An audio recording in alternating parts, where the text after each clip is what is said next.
Du willst gerne Gemüse anbauen und vor allen Dingen ernten. Da bist du nicht alleine, da liegst du voll im Trend. Und dafür brauchst du noch nicht mal einen Garten. Ein Hochbeet reicht. Wie es richtig geht, das zeige ich dir jetzt.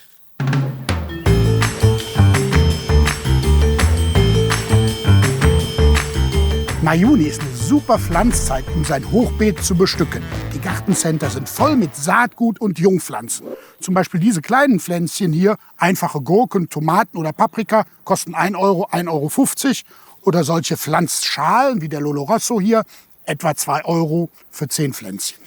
Aber eins muss klar sein, im Schatten läuft nichts, denn die meisten Pflanzen hier, die brauchen wirklich Sonne.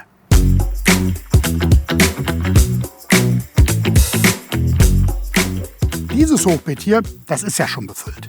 Zum Befüllen gibt es 2 verschiedene Möglichkeiten. Entweder ich fülle alles mit Hochbeeterde auf oder nach alter Väter-Sitte, dann brauche ich allerdings Gartenabfälle.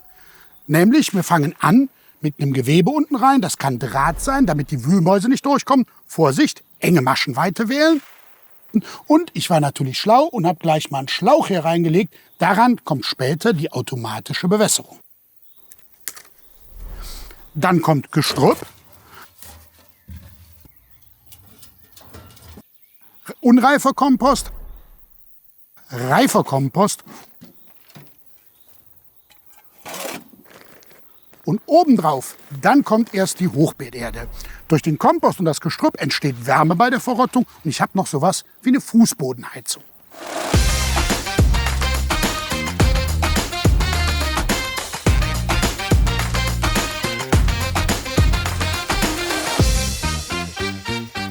So, jetzt kommen endlich die Vitamine ins Spiel. Worauf muss man bei der Pflanzenauswahl achten? Naja, ich finde, es gibt 3 Regeln. Zum einen mal kann man Pflanzen auswählen, die eine sehr kurze Kulturzeit haben.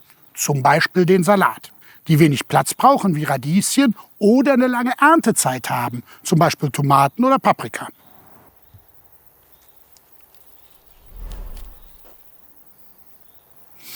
Auch wenn wir hier kunterbunt zusammenpflanzen, da steckt schon ein Gedanke dahinter und das Thema ist die Mischkultur. Es gibt Pflanzen, die können gut miteinander und es gibt aber solche, die können gar nicht miteinander. Gut zusammen können zum Beispiel Möhre und Zwiebel. Warum? Naja, weil die Zwiebel die Möhrenfliege abwehrt und die Möhre die Zwiebelfliege.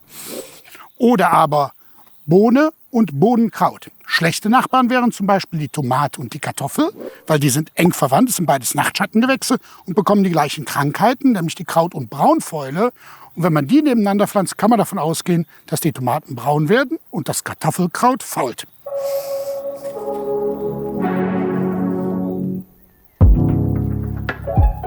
Spezialtipp für die Greenhorns unter euch: solche Saatbänder. Wenn ihr nämlich nicht nur Jungpflanzen setzen wollt, sondern auch Pflanzen aussäen möchtet, dann ist es nicht ganz so einfach, feines Saatgut im richtigen Abstand auszusäen. Und das Problem lösen solche Saatbänder. Da ist nämlich das Korn direkt im richtigen Abstand aufgebracht.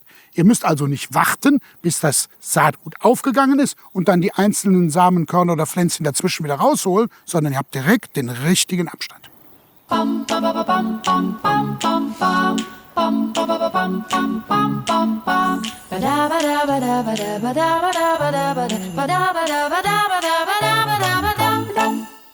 Ja, für den richtigen Pflanzabstand kann man sich ganz einfach merken, wie groß ist die Pflanze, wenn sie geerntet wird. Also der Salatkopf, naja, 25, 25, 30, 30, das ist dann auch der richtige Pflanzabstand.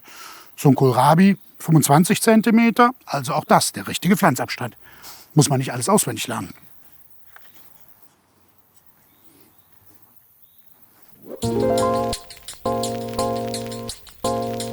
Und auch beim Aussäen solltet ihr euch immer daran orientieren, was sagt der Hersteller, wie tief soll gesät werden und in welchem Abstand, in der Reihe und zwischen den Reihen.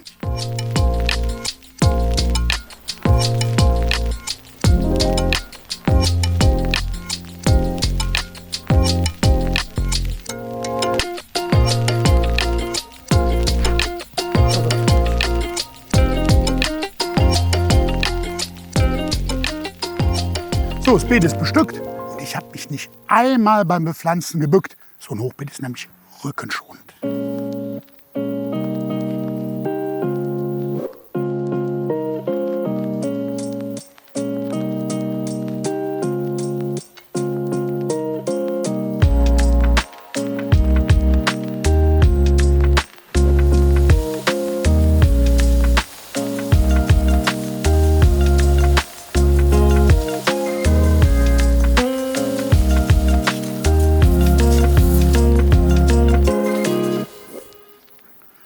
So, das Hochbeet ist bestückt. Bis es allerdings so weit ist, dauert es noch ein paar Wochen. Deswegen bis dahin regelmäßig düngen und wässern.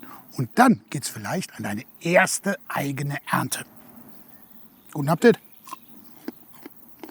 Wenn es euch gefallen hat, dann gebt mir ein Like und abonniert meinen Kanal. Und nächste Woche, da zeige ich euch, wann man Kübelpflanzen umtopft und wie man es richtig macht.